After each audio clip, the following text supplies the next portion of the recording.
Sekarang ada program dari pemerintah namanya penyebaran nyamuk berwolbachia, bahkan bisa sampai ke dalam janin. Nah, ini yang menjadi perhatian kita bersama.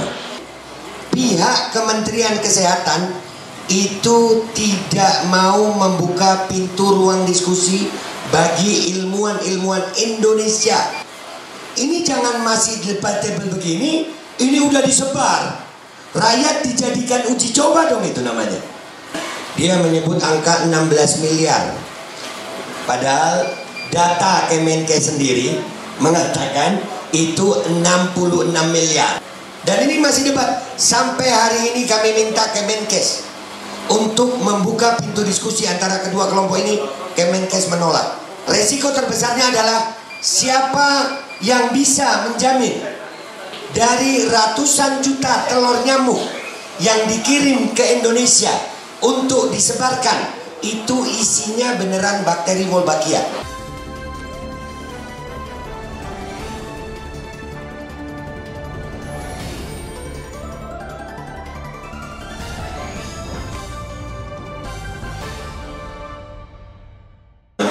Yang mau berkumpul sore hari ini, mengingat pentingnya yang akan kita lakukan, karena seperti kita ketahui bersama, kurang tengah ya, oke. Ya, seperti kita ketahui bersama, sekarang ada program dari pemerintah namanya penyebaran nyamuk berwolbachia. Kenapa ini menjadi perhatian kita dan kenapa kita menolak, itu kita harus tahu sama-sama. Banyak orang yang tidak aware, tidak perhatian tentang bahayanya nyamuk karena dianggap kecil, cuman nyamuk. Padahal nyamuk ini bisa berpotensi besar untuk seluruh rakyat Indonesia. Bahkan bukan berbahaya bagi yang dewasa saja, bahkan bisa sampai ke dalam janin. Nah, ini yang menjadi perhatian kita bersama. Yang pertama yang saya mau jelaskan dulu, program pemerintahnya dulu. Ya, kenapa mereka menyebarkan nyamuk yang berwolbachia? Kata mereka menyebarkan nyamuk ini untuk menekan penyebaran demam berdarah, penyakit demam berdarah.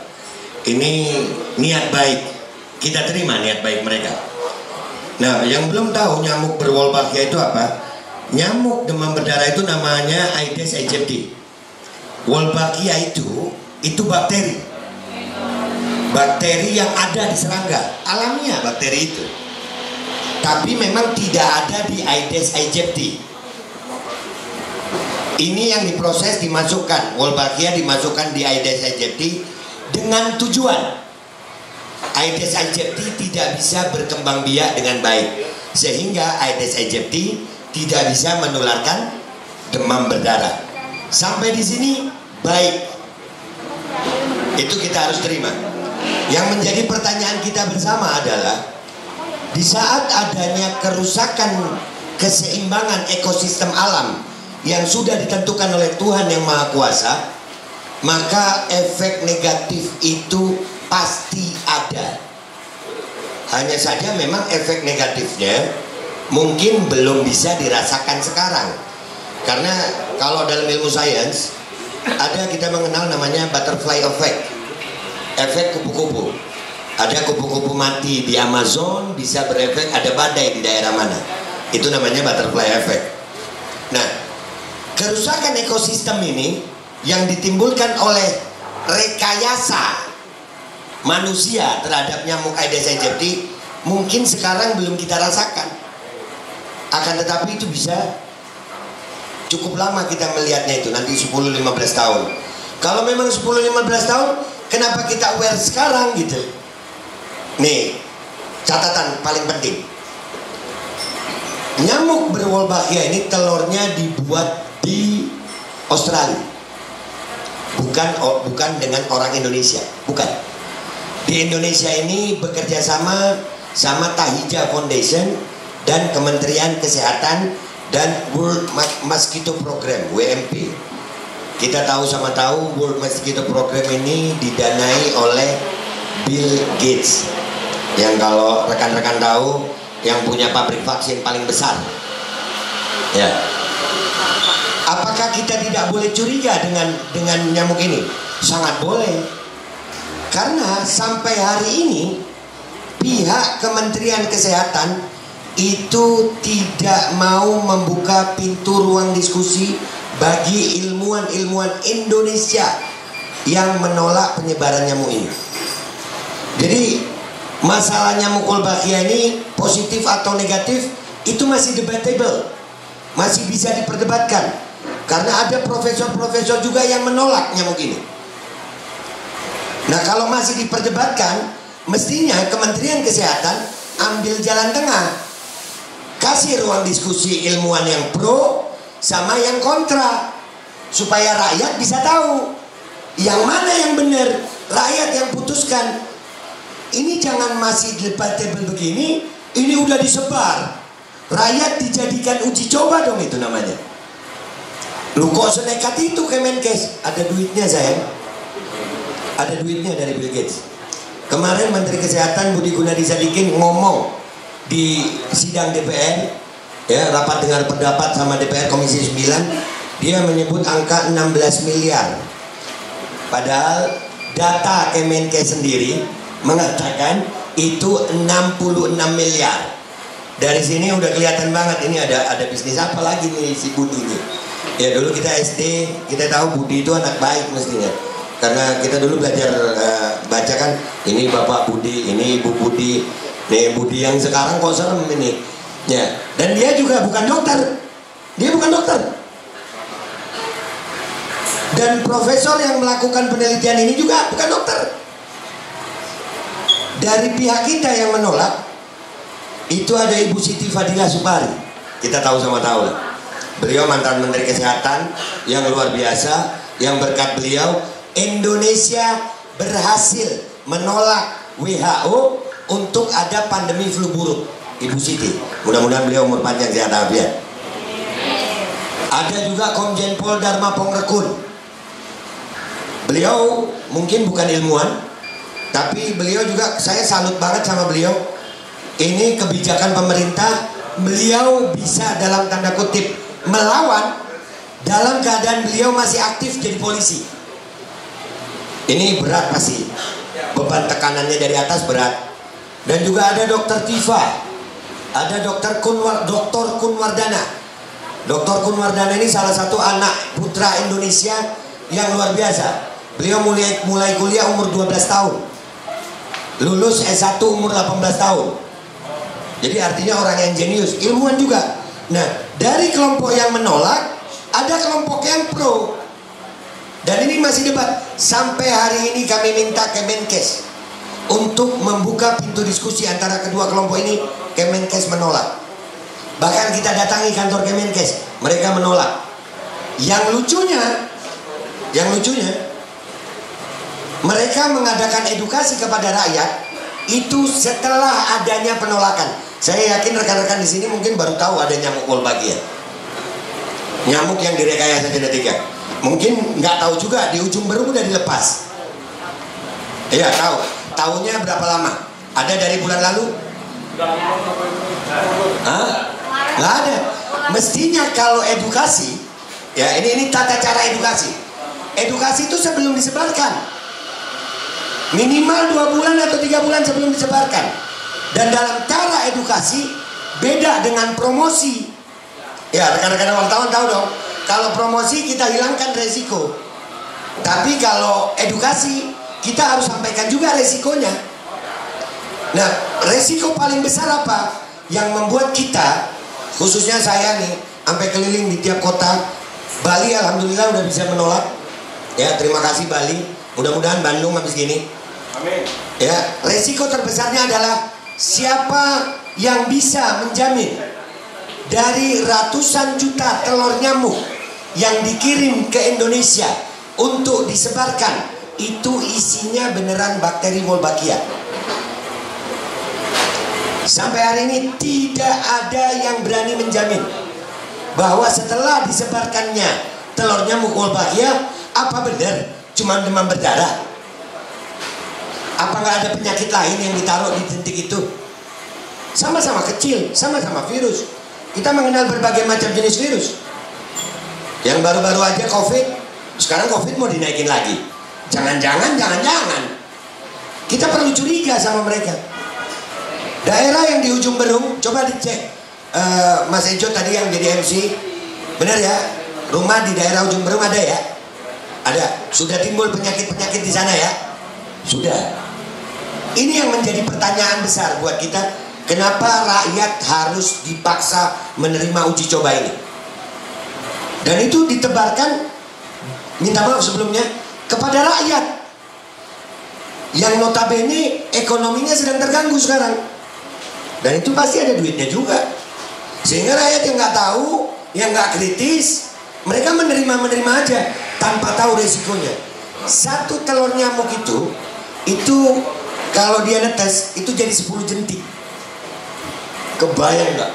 Kalau 3.000 telur nyamuk berarti 30.000 jentik. 14 RW kemarin berapa ribu yang disebarkan di Bandung. Dan masalahnya nyamuk ini nggak pilih-pilih. Andai kata nyamuk itu bisa milih yang dikasih penyakit itu pejabat korup, nggak apa-apa sebarin. Atau yang pertama disebarin di gedung dewan, mereka yang bertanggung jawab. Ini rakyat lagi. Nah ini pentingnya. Dan juga perlu kita ketahui bersama, apakah negara lain nggak ada yang dapat program ini? Ada. Yang pertama Singapura, tapi hanya berjalan berapa tahun lalu mereka menolak. Kenapa? Karena Aedes aegypti pertama turun, habis gitu meningkat. Bahkan ada wabah baru kemarin di Singapura, wabah kutu busuk. Ini akibat apa? Dugaannya karena kerusakan keseimbangan ekosistem alam. Alam yang sudah dibentuk sama Tuhan itu sempurna, jangan dirusak-rusak. Jangan sok mau merekayasa. Nyamuk Aedes aegypti yang memang tidak ada Wolbachia di dalamnya, jangan dipaksa masuk.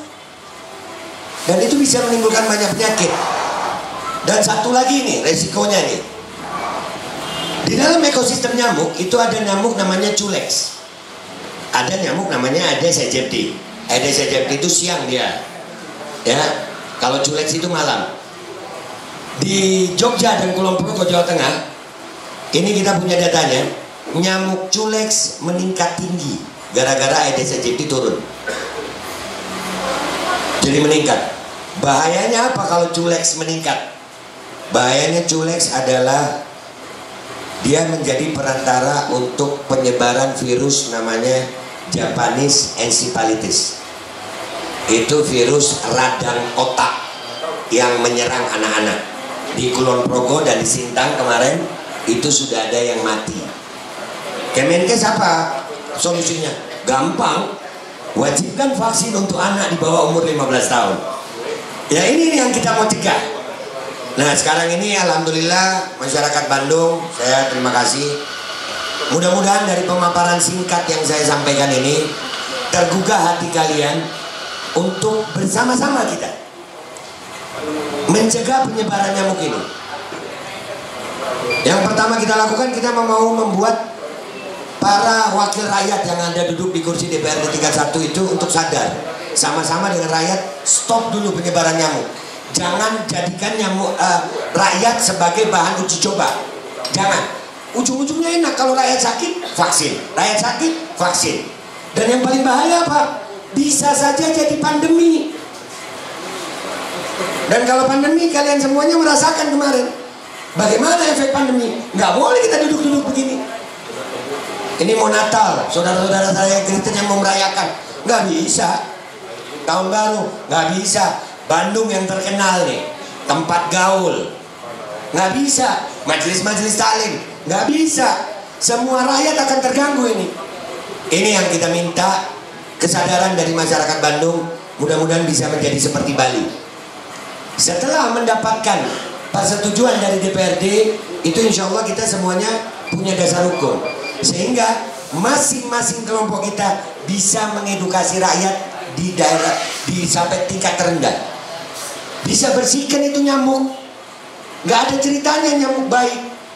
Gimana ceritanya nyamuk baik?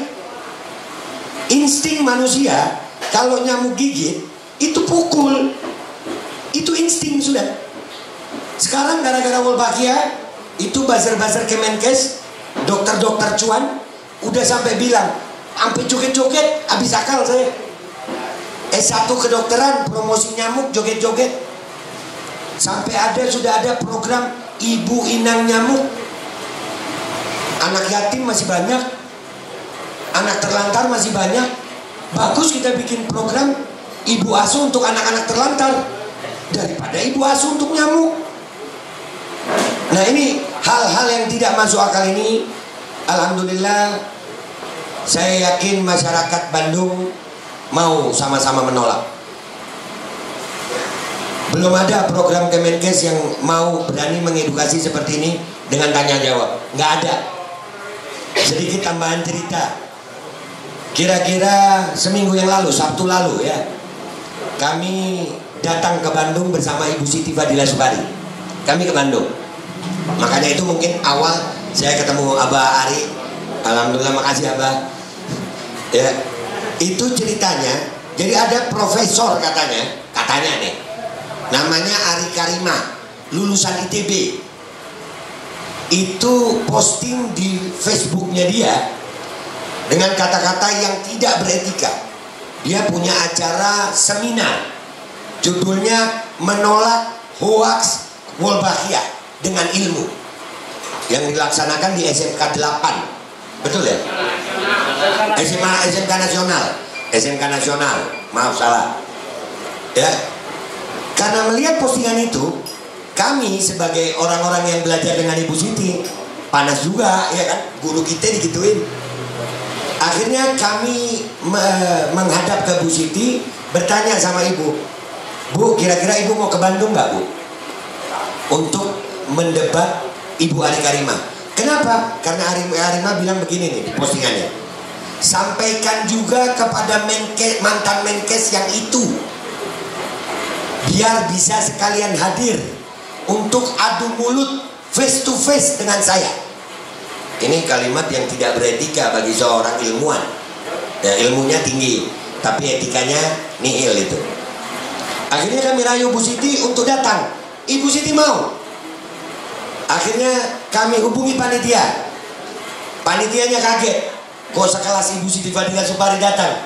Akhirnya tajuk acaranya berbeda, dirubah.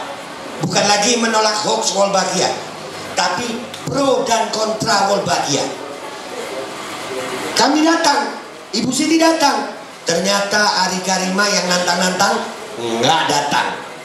Nah ini yang membuat kami makin curiga. Ada apa sama nyamuk ini? Kenapa pihak Kemenkes sampai hari ini tidak mau membuka pintu diskusi? Jadi ini sekarang saya kembalikan kepada masyarakat Bandung. Bagi kalian yang punya hati untuk anak-anak kalian, masa depan anak-anak kalian, janin-janin kalian, kalian mau ikut menolak atau menerima, itu hak kalian. Tugas saya sebagai rakyat Indonesia, saya bukan masyarakat Bandung, tapi saya rakyat Indonesia. Bandung masih bagian Indonesia. Dan saya tahu Bandung ini terkenal dengan Bandung Lautan Api, artinya mau memperjuangkan.